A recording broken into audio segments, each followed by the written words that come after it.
menunjukkan bahwa perjanjian antar kedua negara ini sifatnya rapuh. Jadi ketika ada pihak yang memprovokasi, maka mereka dengan cepat akan melakukan perang lagi. Ini menunjukkan bahwa sebenarnya perjanjiannya rapuh. Nah, kita lihat juga di faktor lain bahwa untuk mewujudkan perdamaian di Timur Tengah, termasuk di Iran, di Selat Hormuz, itu tidak cukup perjanjian itu hanya dilakukan oleh Iran dan Amerika saja. Di situ ada pihak-pihak lain yang terlibat, memprovokasi atau terlibat di dalam perang yang berkaitan dengan situasi tersebut, seperti Israel, kemudian dengan Lebanon. Nah, kalau kita melihat situasi ini, maka sebenarnya memang perjanjian yang rapuh tersebut, sudah banyak pengamat yang menduga seperti itu, maka akan mudah sekali akan terjadi pelanggaran-pelanggaran, termasuk serangan. Iran mengklaim bahwa Amerika duluan, Amerika mengklaim bahwa Iran duluan, tapi faktanya bahwa kedua pihak ini saling menyerang pasca perjanjian ditandatangani. Jadi nampaknya memang perjanjian itu tidak cukup. Jadi perlu ada upaya-upaya lain untuk mewujudkan perdamaian di Timur Tengah. Jadi siapa Mas pihak-pihak atau aktor yang berkepentingan agar konflik ini tidak meluas? Kalau kita melihat di dalam misalnya disiplin intelijen, sebenarnya dalam suatu peristiwa itu bisa ditanyakan suatu pertanyaan cui bono, siapa yang diuntungkan dari peristiwa ini. Sebenarnya perjanjian antara Iran dan Amerika itu ada pihak yang tidak suka, ada yang tidak suka mereka melakukan perdamaian, seperti Israel misalnya. Karena Israel punya kepentingan supaya Amerika terus melakukan serangan terhadap Iran, sehingga Israel akan merasa aman jika Iran itu takluk atau kalah oleh Amerika. Nah, banyak kemungkinan yang menyebutkan bahwa Israel salah satu negara yang memprovokasi supaya perjanjian ini tidak terjadi atau kemudian dibatalkan atau dilanggar. Jadi saya kira itu salah satu hal yang menjadi dugaan banyak orang. Tapi saya kira masuk akal kita melihat bahwa sebelum perjanjian ditatani pun Israel terus melakukan aksi-aksi supaya hal itu tidak terjadi, perjanjian tidak terjadi. Jadi ketika mewujudkan perdamaian di Timur Tengah, maka Israel, Lebanon, Amerika, Iran itu harus duduk bersama dan mendatangani perjanjian, tidak hanya Iran dan Amerika saja. Tapi kelihatannya penandatanganan perjanjian ini tidak semulus yang kita kira, Mas Tanis. Apakah perlu ada peran dari negara teluk, kemudian kekuatan Eropa, atau justru tekanan ekonomi yang sebenarnya yang bisa berperan paling banyak untuk kemudian menghentikan serangan aksi saling balas ini? Ya, tidak mudah mewujudkan perdamaian di Timur Tengah yang konfliknya sudah cukup lama, kemudian permusuhan juga sudah cukup lama, tidak hanya konflik masalah wilayah misalnya, tapi juga ideologi. Jadi saya kira memang perlu pihak lain seperti negara-negara di kawasan untuk bersatu untuk mewujudkan ini. Selain itu juga mungkin PBB bisa terlibat.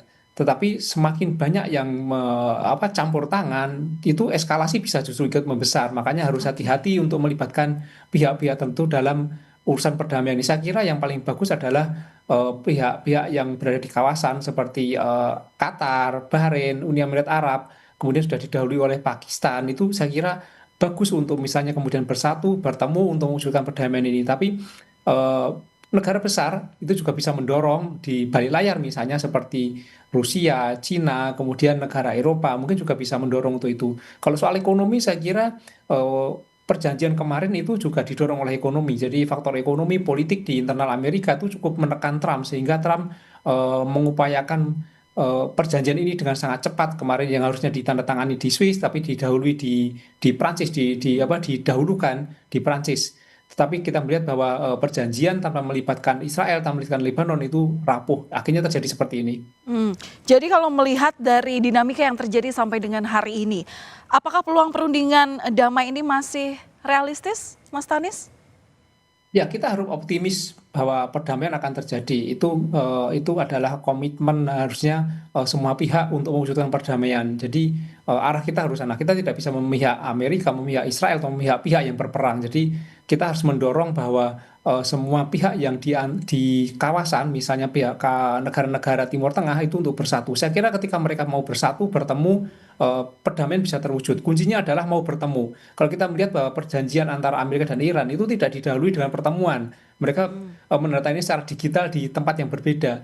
Jadi saya kira kuncinya adalah pertemuan ketika pihak-pihak yang berperan ini bertemu, kemudian ada penengah. Saya kira perdamaian meskipun agak lambat itu pasti bisa terwujud.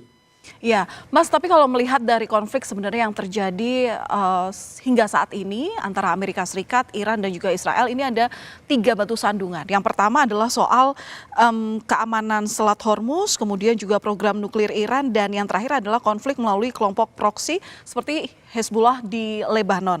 Dari ketiga isu ini, mana sebenarnya yang paling menentukan berhasil atau tidaknya suatu upaya perdamaian?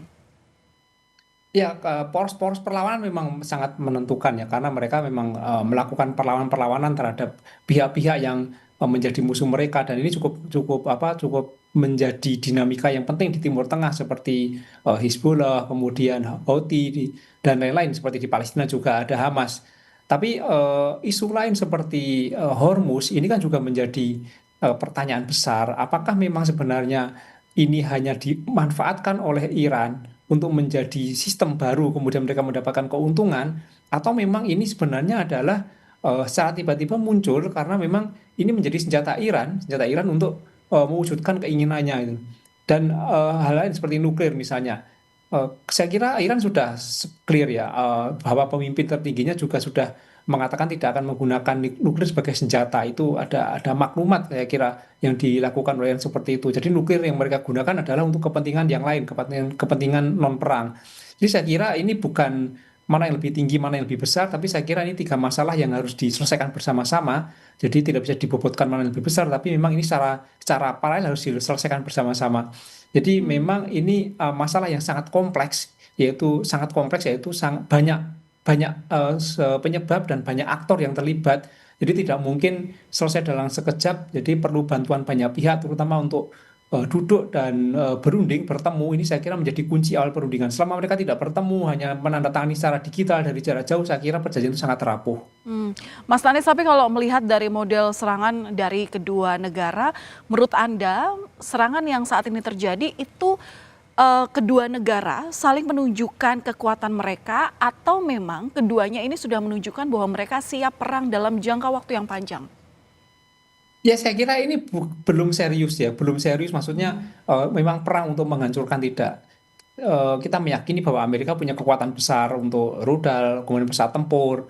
Iran juga punya kekuatan besar. Dan sekarang teknologi sudah cukup canggih, ada GPS kan, jadi seharusnya tepat sasaran. Kalau misalnya mau saling menghancurkan, saya kira sangat mudah untuk melakukan serangan kemudian membuat penghancuran. Jadi saya melihat bahwa Amerika masih hati-hati, Iran masih hati-hati untuk melakukan serangan, itu masih berupa peringatan-peringatan, atau mungkin untuk menunjukkan eksistensi bahwa dia masih kuat, atau dia pengen menunjukkan keinginan tertentu supaya dipenuhi. Jadi ini belum serius untuk perang besar, tapi masih menunjukkan sinyal-sinyal bahwa semacam tekanan-tekanan yang dilakukan untuk diikuti keinginannya. Tapi harapan kita tentu tidak dilanjutkan dengan perang yang lebih besar lagi, karena ini kan menjadi bencana kemanusiaan ya. Tapi eskalasi ini tidak akan berhenti selama mereka tidak duduk bersama. Baik, terima kasih atas analisa Anda, pengamat intelijen dan keamanan Universitas Indonesia, Mas Tanis Lausrianta. Salam sehat selalu, Mas Tanis. Terima kasih. Terima kasih.